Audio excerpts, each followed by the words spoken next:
I will continue to say it over and over and over again every chance that I have.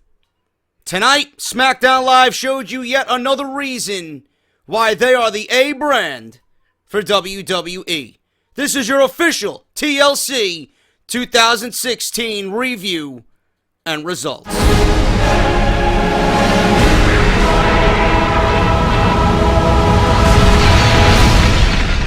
I do not want to sit here and continue to reiterate to you guys that SmackDown Live is the A show.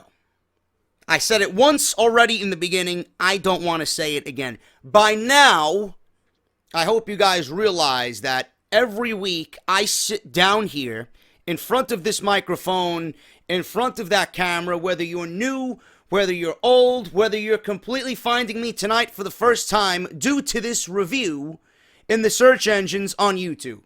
I have been stating that SmackDown Live has been the better show since the brand extension. Tonight, again, once again, prove that SmackDown Live is doing a lot of things that Monday Night Raw are not doing. And the most important thing that they're not doing is they're giving opportunity to everybody on their roster, whether they're big or small. They're making sense of a lot of storylines. It's easier to follow. It's just a better overall product with better in-ring action. It is more entertaining than Monday Night Raw. Monday Night Raw, to me, seems like a comedy show. SmackDown, it really feels like NXT Light. And with these pay-per-views, they don't even go the full 3 hours. We get so much jam-packed into 5-6 matches that everything seems to flow so beautifully tonight. And SmackDown is doing a fantastic job at building new stars up and giving opportunities to those wrestlers, to those superstars who would never find this type of success on Monday Night Raw. TLC tonight was a fantastic show, and if you missed it, you really missed out on two of the best matches that you will see all year on WWE pay-per-view. And I'm talking about Dean Ambrose versus AJ Styles in the main event, tables, ladders, and chairs match for the WWE Championship, and Dolph Ziggler versus The Miz in the final chapter of their feud, which might very well end up being one of the best feuds in recent memory on WWE. Coincidentally, this took place on SmackDown, and I will say it again, I would not ever expect to see this type of feud on Monday Night Raw. It would have ended in 2 fucking months, it wouldn't have been dragged out, and it would have been forgotten about. SmackDown gave these guys a storyline, they continued it, they gave you stipulation after stipulation after stipulation while making the Intercontinental Championship the most important thing on that roster between these both guys. And that's exactly what they did, and it showed tonight, and we'll go over that.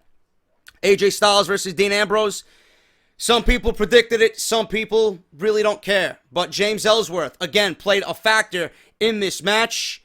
Not the way you're anticipating or not the way you anticipated or expected. James Ellsworth completely did a 180 and turned on Dean Ambrose and now aligned himself with AJ Styles. We predicted it on the preview and predictions. James Ellsworth becoming the lackey for AJ Styles. He helped AJ retain the title tonight in glorious fashion, and we'll go over that as well. All in all, SmackDown did a brilliant job with this pay-per-view tonight. Everybody busted their fucking ass. The matches flowed beautifully. There was some stuff on there that I didn't overly care about, but it was never to the point where I turned away and did something to entertain myself while the match was happening. I always kept an eye on the action. I was entertained throughout. And that's a kudos to everybody that worked tonight for this pay-per-view.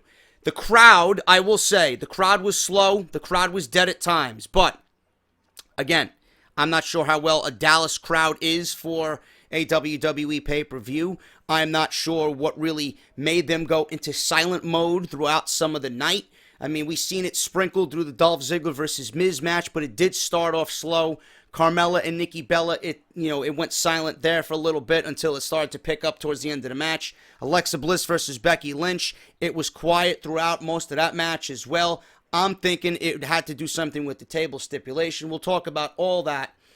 But there's one thing I do want to talk about. There was a tweet from my buddy Justin LaBar. And this man is a very, very, very credible source. I consider him a very, very good friend. And it's very tough to argue when he states something on Twitter. You have to take it as fact. LaBar has a lot of inside information. He has a lot of insight to what's going on in the world of WWE. He tweeted something saying that he feels Mauro Ranallo's time in WWE is coming to an end. And I tweeted him, what makes you say that? He has a feeling that the reason why Tom Phillips is out there, and yes, they did have another 4-man announce team. Tom Phillips is out there, according to LaBar, because they are prepping him to take Mauro Ranallo's job, as Ranallo's contract is coming to an end very, very soon. And WWE, he is hearing internally, is not going to re-sign Mauro Ranallo for the simple reason that Mauro Ranallo is different from everything that we've heard so far from a WWE play-by-play announcer. We haven't heard the likes of Mauro Ranallo since the days of Jim Ross, when he was sitting next to Jerry the King Lawler. Mauro Ranallo goes against the grain of what WWE wants with a play-by-play announcer. Play-by-play announcers in WWE, they are groomed on more storytelling and more backstory instead of calling the in-ring action.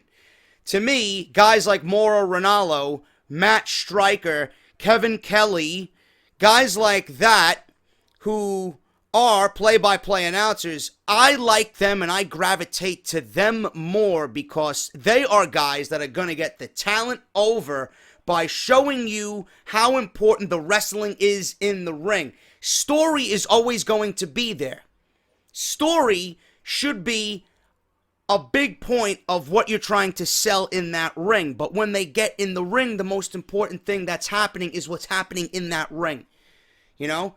Take a guy like Baron Corbin or Kalisto, for example. Or take someone like The Miz, who we did not care about before he went to Smackdown. Take anybody that we're not prone to seeing week in and week out. A new rookie on the roster, or someone that the fans generally don't know so much about and are not behind as far as crowd reception goes. Ranallo is the type of guy who's going to get him over based on the intensity in his voice, based on what he's doing as far as calling the in-ring action. If WWE does not re-sign Mauro Ranallo back to SmackDown and does not renew this guy's contract, not only is that disheartening to me, it's going to be disheartening to a lot of people who tune into SmackDown, because one of the main reasons why we watch SmackDown intently every week, and one of the main reasons why we wait for SmackDown more so than Monday Night Raw each and every week, is because of Mauro Ranallo and what he brings to the announce team. What do they want as far as a play-by-play announcer? Jim Ross was one of the best of all time. I'm not comparing Mauro Ranallo to Jim Ross, but if there was anybody that I'm going to compare that sat behind that announce desk in WWE, it's going to be Jim Ross. Jim Ross was absolutely phenomenal at everything he did behind that commentary booth. Mauro Ranallo brings that same intensity every single time, and he's a vital reason why people watch SmackDown, and he's a vital reason why everybody looks so damn good in that ring on SmackDown Live.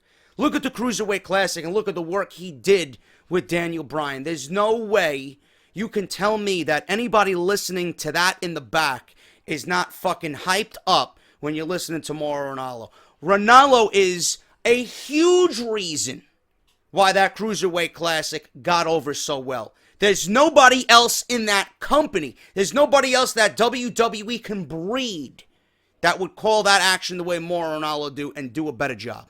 Absolutely not. They just created 205 Live and made Mauro Ranallo the voice of 205 Live with Corey Graves.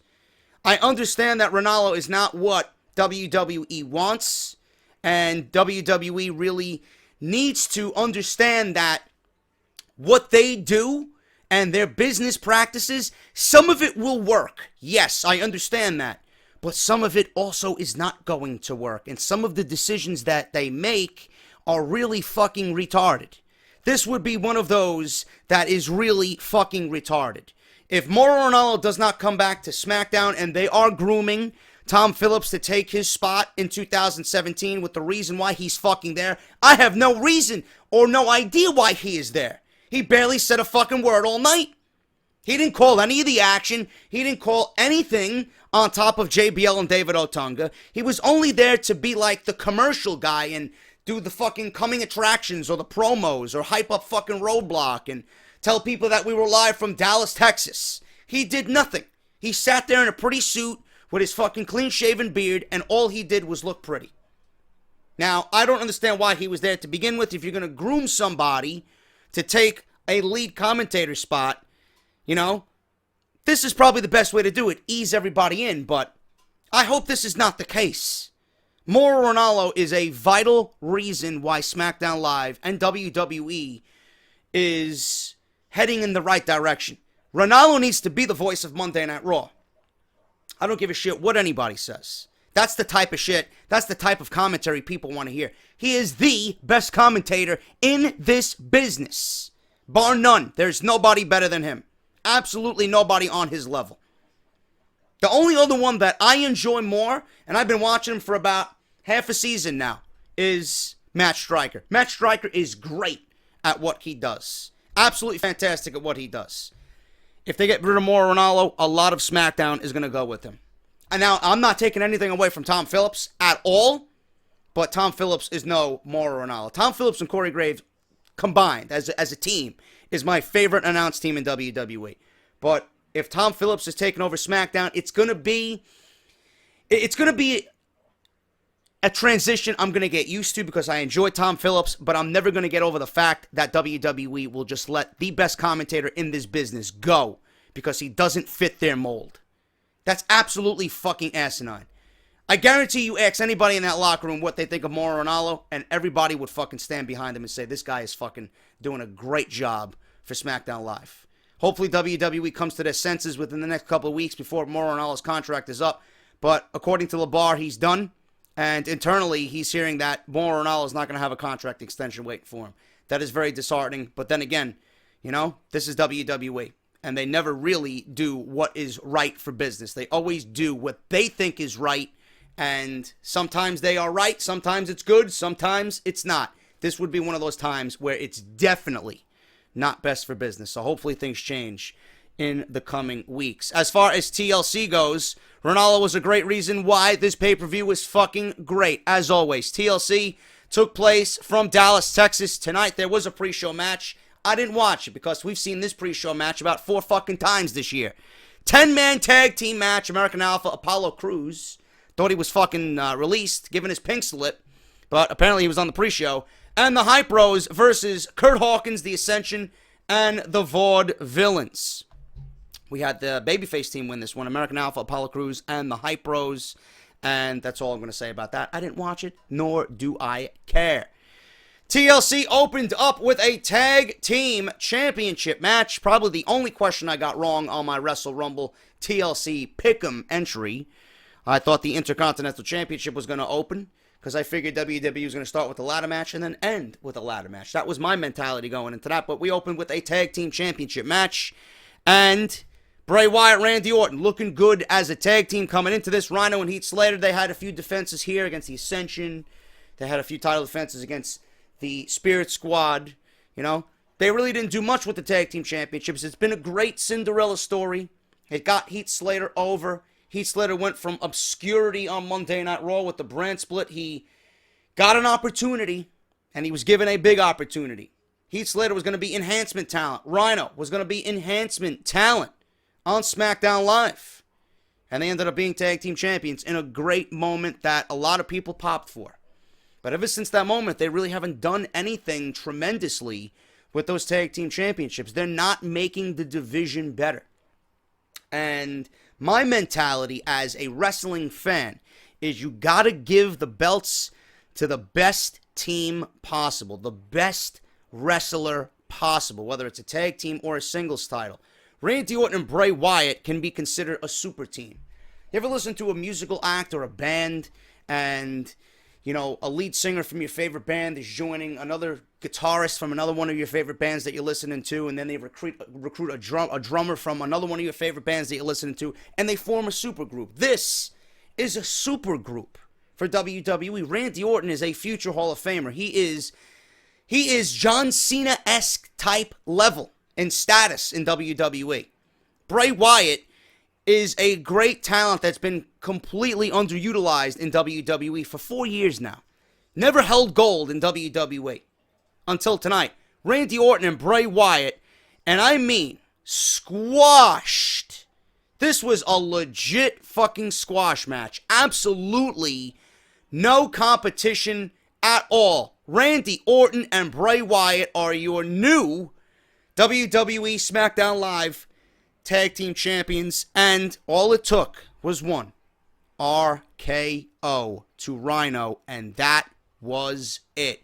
After the match was the most intriguing portion of all of this. Bray Wyatt looking at his Tag Team Championship, drapes it over the shoulder of Luke Harper. Luke Harper's looking at Randy Orton as if he does not deserve this championship victory, as if he's still an outsider in the Wyatt family. Randy Orton, in turn, drapes the other Tag Team Championship over Luke Harper's shoulder, and then they pose in the middle of the ring and receive a huge pop, a huge ovation. I think that has to do with Bray Wyatt finally getting the respect from the fans. And everybody collectively said, finally, Bray Wyatt is so fucking great at what he does, he is now being rewarded as a tag team champion. Luke Harper standing behind them, draped with both championship belts. Luke Harper is the new tag team champions. The Wyatt family, Randy Orton and Bray Wyatt, are your new tag team champions. There was a question posed to me on Twitter tonight. Do you think the Wyatt family will use the Freebird rule just like the New Day? I wish they would. I'd love to see some Bray Wyatt and Luke Harper team up. I'd love to see some Randy Orton and Luke Harper team up. You know, I'd love to see a combination of the three, just like we see the New Day. What makes the New Day so much special than the Wyatt family? I think that would be a fantastic idea. It's about time we see the Wyatt family dominate not only the tag team division, but SmackDown in general. Maybe we add another piece to the Wyatt family and make them dominant like we should have been seeing for the last 4 years. Finally, they're getting what they deserved. Bray Wyatt finally receives a championship belt that he could fucking drape over his shoulder deservedly. Wyatt family is your new tag team champions tonight, beating Rhino and Heath Slater. Carmella and Nikki Bella in a no disqualification match. This match, again, started off, before I even get into that, whoever made the fucking sign, I forgot your name, bro. Tweet me. If you're watching this, tweet me. I'm going to follow you. I made a promise to everybody that made a sign on a WWE pay-per-view, and if it made camera, if you made a sign, since the last time I stated this, which was a couple of pay-per-views ago, if you're making a sign and it's going to get on camera, that was fucking beautiful, man. You got that Off The Script logo absolutely brilliantly done, bro. And you got the @JD from NY206. I want to see how much people come over here and listen to the review thanks to that fucking sign, bro. If you're listening to this review and if you're watching me, tweet me a picture of the sign, because my Twitter absolutely fucking blew up tonight. I know you got lost in the shuffle. Tweet me, I'll find you, I'll follow you, and we'll get that all situated, man. Thank you so much to anybody that wants to make a sign out there. If you're going to a pay-per-view like that, that's the way you have to make it, bro. Absolutely beautiful. You guys treated me so fucking well tonight, man. Patreon pledges all over the fucking place. You know, I put out videos for you guys because I'm a fucking fan. I don't deserve any of this, man, but you guys enjoy what I do, and that fucking makes me feel so damn good, bro. So thank you so much to whoever made the sign. Follow me on Twitter. We'll get you a follow from JD himself on the Twitter. So thank you so much to that. That's exactly how a sign is supposed to be made. Now, Nikki Bella versus Carmella. This match, you know, it was okay. I figured Nikki Bella was going to win this match because Nikki Bella really needs a good win. You know, Carmella, you know, she really hasn't developed into that dastardly heel like we expect. She's coming along. She's much better now than when she was when she first started with SmackDown. When she first started, she was kind of cringeworthy. You know, it's kind of, you know, gotten a little bit less cringe as the weeks went on. But this feud, you know, it's a nice layover for Nikki Bella. I do believe Nikki Bella is going to be the next in line to challenge for the Women's Championship on SmackDown. I'll talk about that in a little bit. Nikki Bella wins tonight against Carmella. She pretty much spent all of a fire extinguisher freezing Carmella all over the fucking ring until there was nothing left in that fire extinguisher. And then she went for her Rack Attack 2.0 for the victory. Nikki Bella wins, and I think Nikki Bella is going to go on to be the #1 contender for the Women's Championship on SmackDown Live. The crowd was a little bit silent here. Carmella, after the match, said that Bella has not evened the odds, that this is still not over. Carmella also stated that she did not attack Nikki Bella at Survivor Series, but she does know who did, and she name drops Natalya as the one who attacked her. Now, I would not mind if it's Natalya, because Natalya needs a heel turn. Her face turn that she went back to completely just killed her momentum. She was a heel for a little bit, and I actually said, you know what, this could work for her. You know, she could be the fucking queen of black hearts, you know, being that she is related to the Hart family. But we had Natalya go back to being a babyface and the coach of the SmackDown women, and it's fucking cringe. It's absolutely awful. We don't need to be seeing that type of shit, man. I actually want to enjoy the women on SmackDown. I don't want to enjoy some of them. I want to enjoy all of them, except for Eva Marie. She's garbage. If we see Eva Marie come back and she gets thrusted into this fucking women's championship picture in 2017, I may develop some type of unknown disease, and you might not even be seeing me do pay-per-view reviews anymore. But I think Natalya would work. I really do. But I also think that you can kind of weave Becky Lynch into that as well. With the way Becky Lynch really acted tonight and her being disheartened by losing the Women's Championship to Alexa Bliss tonight, you can make a case for Becky Lynch turning heel. And it's a very simple story. Becky Lynch was the champion, right? She was not named team captain as being the SmackDown Live Women's Champion. They gave that to Nikki Bella. Maybe Becky can say, you know what, I'm not being treated with respect. I feel underappreciated. I'm going to take out the women's champion. I'm going to take out the women's captain because I'm the women's champion. I should be captain. That's a nice little weave of a storyline there where they can turn Becky Lynch heel. And Becky Lynch's heel work in NXT was great. I really enjoyed Becky Lynch as a heel, but, you know, I don't think it's going to end up being Becky. That's just an idea. If it ends up being Natalya and it turns her back into being a heel, I am okay with that as well. But tonight, Nikki Bella beats Carmella. And we got to see where it goes from here. You know, Carmella name drop Natalya. Is it going to end up being Natalya? I don't know. So they're continuing the storyline. You know, nice little fucking simple thing to continue the storyline. And that's what makes SmackDown Live so great, man. It takes you on into the next show. Even though some of you might not care about what Nikki Bella or Carmella are doing, they are making you interested in this little detail. Who the fuck attacked Nikki Bella at Survivor Series? And they're continuing it on to make you watch week after week after week. Simple things like that is what I appreciate from SmackDown Live. Now, we had one of the best matches of the evening. The ladder match for the Intercontinental Championship. The Miz, champion, coming into this thing versus Dolph Ziggler. I don't know where you guys are coming from, some of you. I'm not saying all of you. I don't know what you're watching as far as the pay-per-view tonight. Some of you actually tweeted me saying that this match was boring. I mean, I understand that The Miz and Dolph Ziggler might not be everybody's cup of coffee. But what do you expect someone like The Miz and Dolph Ziggler to do upon entering the ring and starting a ladder match? You want fucking flips off the ladder? You want people fucking hanging from the belt? You want people just fucking breaking ladders all over the place to start the match? That's not what I want from a ladder match. That's not how the greats did it. Shawn Michaels and Razor Ramon in WrestleMania 10, that's not how they did it. They used the ladder and used the ladder integrated into that match to create a beautiful fucking story. And that's exactly the mentality that Dolph Ziggler and The Miz went into this match thinking. The same thing.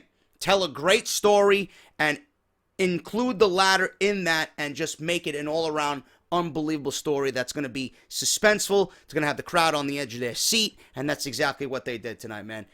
The Miz, I don't want to say he's the MVP. I don't.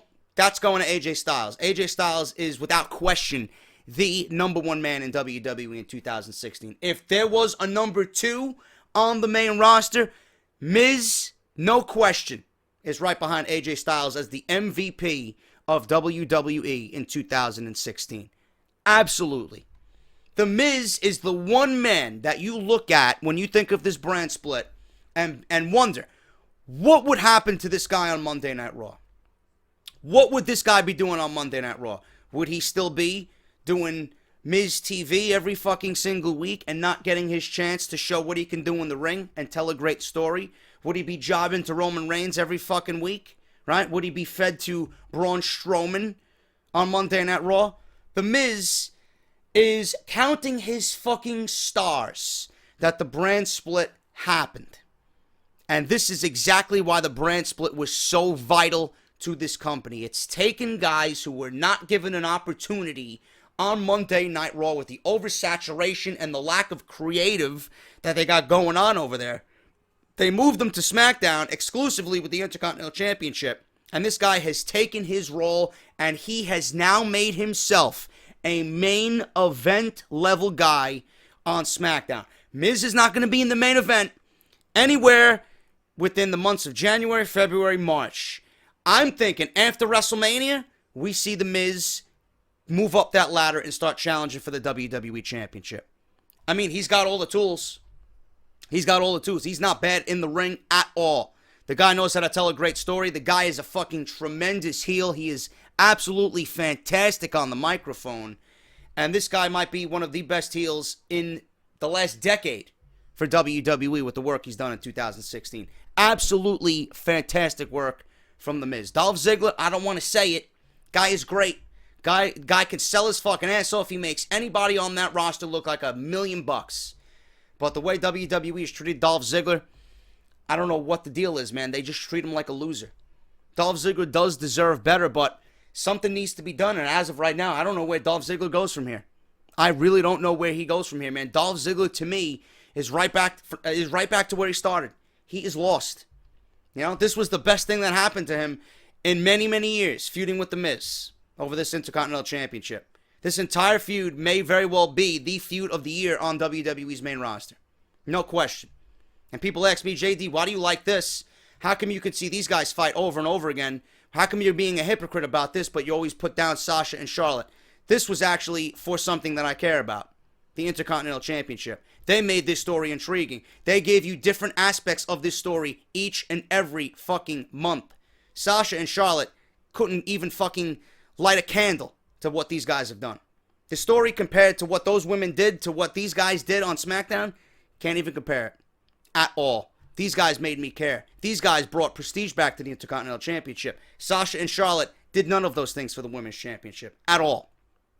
Miz, you gotta watch the match to see exactly what I'm talking about story being told here with Ziggler and The Miz. There was one moment in this match, and for some reason this stuck out to me. And I want to know if you guys seen it as well. It was towards the end of the match where Ziggler was laying into him with a bunch of right hands, and then he headbutted him. He started laying headbutts into The Miz. And The Miz was falling back, and he was holding onto the ladder with one hand, and he was reaching for the title with the other. And if you looked closely at The Miz's right hand, his right hand was twitching. It was twitching because he didn't want to let go of his left hand off the ladder. He was trying desperately to do whatever he could to eat those blows by Dolph Ziggler, to try and grab that title that he ate all those shots that his hand was shaking, trying to grab the title. That alone to me, I don't know why that stood out to me, but that stood out more than anything in this match. And what these guys did is fucking absolutely beat the shit out of each other. They used the ladder in ways that we really haven't seen in a ladder match. It wasn't fucking flips all over the place. It wasn't fucking elbow drops, Shawn Michaels-esque off a fucking 30-foot ladder. You know, we really didn't see anybody fucking go through a table, you know. They used the ladder propped up against the ropes. You know, they used the ladder. Fucking The Miz had the figure four with Dolph Ziggler's leg wrapped in between the rung of the ladder, and he got a figure four on him. You know, they set up two ladders in the ring. You know, Miz and Dolph Ziggler were fighting back and forth on the ladder. You know, Miz at one point was hanging from the fucking belt and the strap that held the belt on from the rope above the ring. And we usually see that, you know, every now and then. But then when Ziggler took a ladder and knocked The Miz off, Miz fell down. I legit thought he was hurt when he fell from the fucking, the the title holder thing that hung above the belt, above the ring. He looked like he tweaked his knee, but he did a great selling job telling you a great story in the ring. I thought the fucking guy was hurt. I legit thought The Miz was hurt. Next thing you see fucking Dolph Ziggler climbing the ladder, and The Miz is right back in the ring. You know? Suspense, edge of your seat action is what these guys did. You know, even when Dolph Ziggler was climbing the ladder, he made it believable. He made it look like a struggle, edge of your seat action, climbing the ladder. You know, he had one bad leg due to The Miz just working on his leg, figure four through the ladder. He was hopping up the ladder instead of fucking just crawling and fucking, you know, just slowly crawling. He was literally hopping on his one good leg up the ladder. Miz did the same thing. The story that was being told here was absolutely fantastic. And some of you actually asked me, JD, what was their best match? Do you take the one at No Mercy over this one? Absolutely not. The story that was told here tonight, I think, blows away everything that they did. This was the best final match that you could have had between two guys. The best match that these guys have put on in this fucking epic feud. This was the final chapter. And the Intercontinental Championship, not only does The Miz look good, but the Intercontinental Championship looks fucking so important coming out of this, because these guys put everything on the line to be the Intercontinental Champion. And when it was over, The Miz proclaimed that he is 19 days into his Miz Greatest Intercontinental Champion reunion tour, and he's going to go down as the greatest Intercontinental Champion of all time, according to him. I don't think The Miz is in contention for greatest Intercontinental Champion yet. We got to see what he does with this current run. But he did cut a promo on Daniel Bryan. He said he dedicated this one to Daniel Bryan. Daniel Bryan helped him retain the championship by motivating him, because Daniel Bryan flat out said before this match, backstage, that he wants The Miz to lose. He wants The Miz to lose tonight because he thinks that Ziggler is a better representative for SmackDown Live and a better representative for the Intercontinental Championship. Miz then said that someone should get Ziggler a participation award, and that means that Dolph Ziggler is a loser. He retains the Intercontinental Championship in one of the best matches you will see all year in WWE. A match that I didn't care about going into this thing, Kalisto versus Baron Corbin. I put down the chairs match saying that it was a ridiculous concept, you know, an absolutely ridiculous concept that makes no sense. If you want a chairs match, just give me a no disqualification match and a chair could be involved. You don't have to take a ladder match. You know, ladder matches obviously have a huge role in this pay-per-view. You don't have to take a chairs match. You don't have to take a stairs match like they did with fucking Big Show and Eric Rowan, giving everybody fucking AIDS when that shit took place a couple of years back. Give me a break. I went into this thinking, this is a bathroom break. This is fucking bullshit. But in the end, I didn't move from my couch. I was attentive the entire time this match took place on my TV. Did not turn away whatsoever. They took a shit concept and made it into something decent. Kalisto busted his ass. Baron Corbin busted his fucking ass tonight. And I said it on Twitter.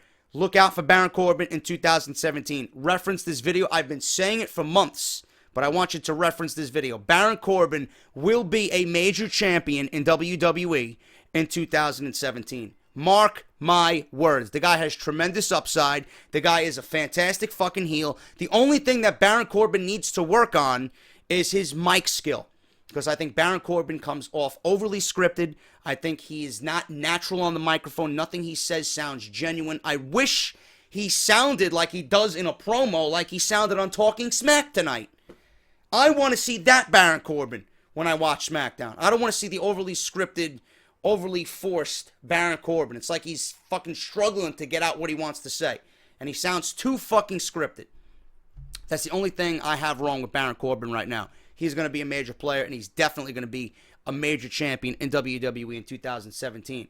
But he did win this chairs match. Very hard-hitting match. There was a deep six on the outside. Kalisto dove through the ropes with a suicide dive. Baron Corbin caught him and delivered the best deep six you will see delivered by Baron Corbin on the concrete. Absolutely fucking amazing spot there. Corbin that should have been it. That should have been a fucking clear-cut victory right there. And I hate when WWE has a guy do something like that, which is one of his signature moves, and it doesn't get the job done. It was only for a 2 count. Corbin then gets back in the ring, hits Kalisto with a chair. He kept missing. Kalisto hits a Hurricane Rana off the barricade. He starts throwing chairs at him. And then Corbin then got landed with a dropkick. Kalisto hit a moonsault, double knee to Corbin with a chair. Corbin then, in one of the best spots of the match, Kalisto goes up to the top. Kalisto's going for a high-risk move. Baron Corbin is getting to his feet. He grabs a chair and clotheslines fucking Kalisto's head off with a steel chair as he comes off the top rope, leveling him fucking unconscious. Corbin then sets up chairs in the middle of the ring, makes a bed of steel chairs. End of days on the fucking bed of steel chairs. Baron Corbin wins a very, very good match with Kalisto. It didn't really mean anything, but Baron Corbin's performance in that match showed you that he's tough, showed you that he can fucking hang in a match like this. He can get down and dirty when he needs to. All he needs to do is work on his promos, and Baron Corbin is going to be a major player in the WWE for 2017. Tables match with Alexa Bliss and Becky Lynch for the Smackdown Live Women's Championship. This match, to me, just felt completely off. I don't know what it was. The crowd was dead silent for this. I honestly think the crowd was silent for this because they were waiting for something to happen. You know, they knew the stipulation going in, a tables match. They were waiting for something with the table to happen to give a huge pop. I think the tables match actually took away from everything that these women could have did tonight at TLC. In fact, in my honest opinion, I think this match should have been the no DQ match that Carmella and Nikki Bella had, and Nikki Bella and Carmella should have had the tables match. That's just me. I think the story that these women told was non-existent, or it was not where it should have been because of the table stipulation. Now, they used the table in some spots very well.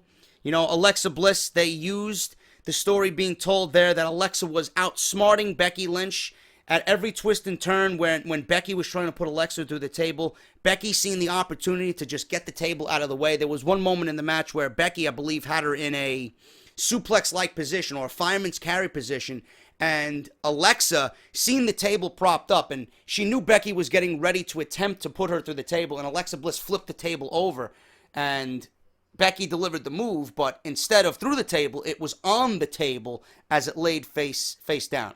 So moments like that are nice to see, that they were thinking ahead, that Alexa was thinking ahead and trying to outsmart Becky even in the defensive position.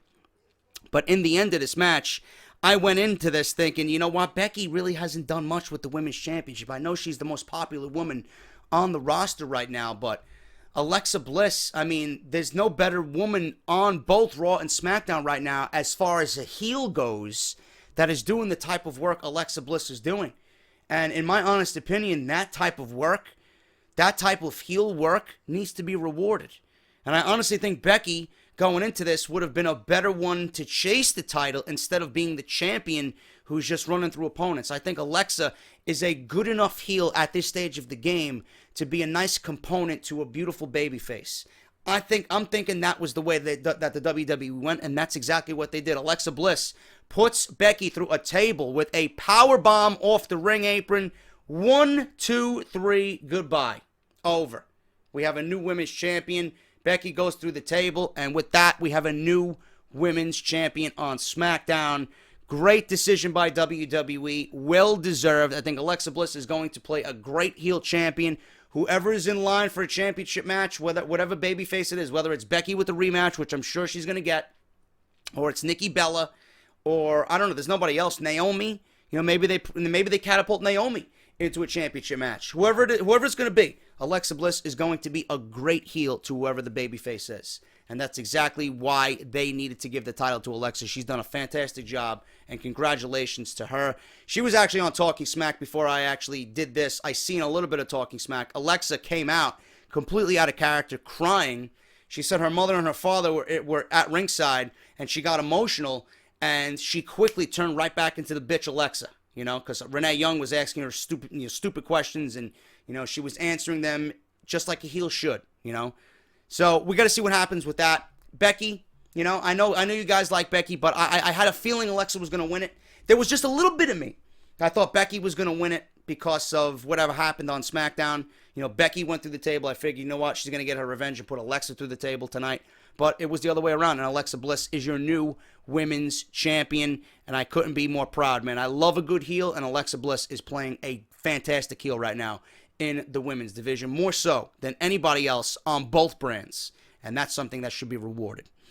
Main event, AJ Styles versus Dean Ambrose, man. There's not much I could say about this. I honestly can't even fucking tell you how great this match was. My review is not going to do it justice, bro. All I will say is this. I know some of you guys might agree with me, some of you might not agree with me, but this match is probably the best main event that WWE has put on for both Raw and SmackDown all year. All fucking year. There's a reason why AJ Styles is the number one wrestler in the world. This match proved that. There's nobody tougher than AJ Styles. There's nobody more believable than AJ Styles. There's nobody that's going to fucking give you the type of match AJ Styles does on this roster right now. AJ Styles, when his contract is up, Vince better sit this guy down and pay this guy an exorbitant amount of fucking money to keep him on this roster.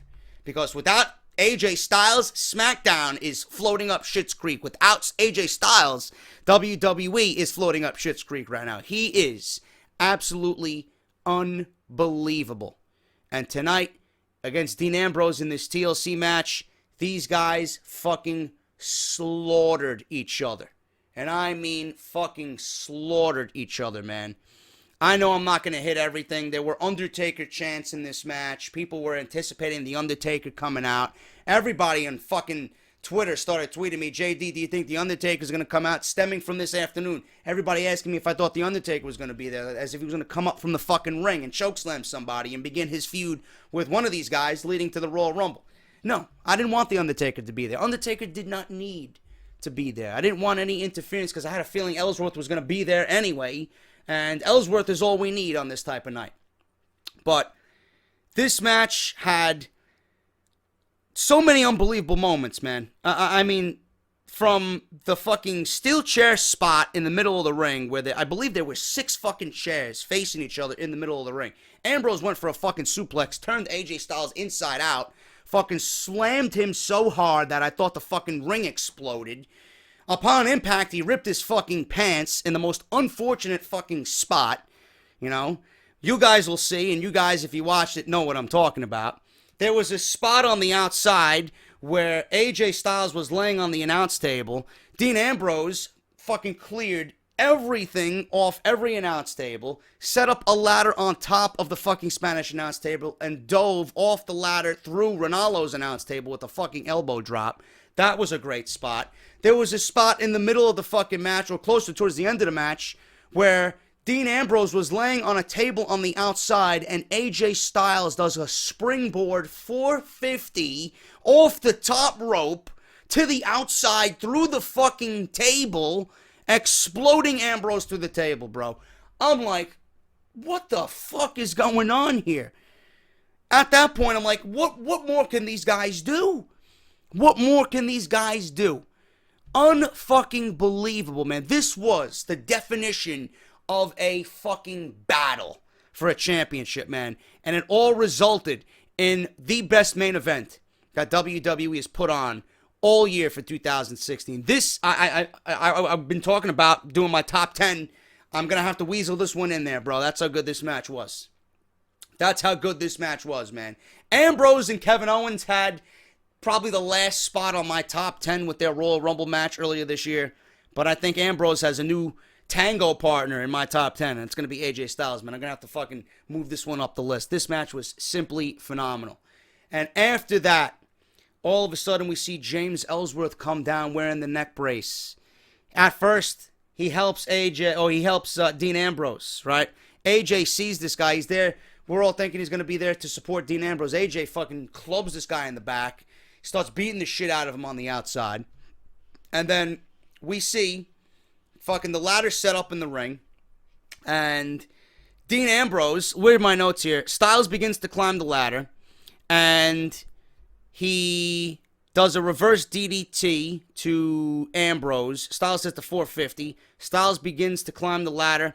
And James Ellsworth walks down to the ring with a neck brace. Styles beats the shit out of him. Ambrose knocks Styles down, hits a DDT to the ring steps. Yes, DDT to the fucking ring steps that rendered AJ Styles knocked out. He starts climbing the ladder. Ambrose is all giddy. He's all excited about climbing the ladder. He thinks he's going to win the WWE Championship. Styles gets back in the ring to climb the ladder. Ambrose sends Styles flying out of the ring on the other side because Styles got up, tried to interject Ambrose climbing the ladder. All of a sudden, Ellsworth gets in the ring as Dean Ambrose is about to pull the title down, and he pushes the ladder. Now, on the outside, there's two tables just stacked up against each other. So Ellsworth pushes the ladder. Ambrose goes flying over the top through the tables, and he's jumping in the ring. Nobody can believe what they've seen. Ellsworth turns heel right before our very eyes. AJ Styles missed all of this because he was on the floor on the outside. He gets back in the ring. He doesn't know what the fuck is going on.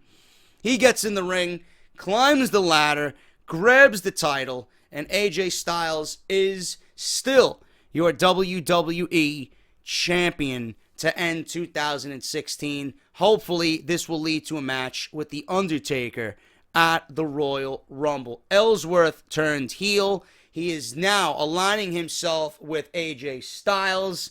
Why did Ellsworth do this? Why? Ellsworth, why? People popped for it. People were like, oh, fucking going crazy for this. But I am thinking that Ellsworth is going to come out and say that Ambrose didn't do enough to protect Ellsworth. Ellsworth thought Dean Ambrose was a genuine friend, and he let him down, and now he's aligning himself with AJ Styles. If you can't beat him, join him, you know? If you can't beat him, join him.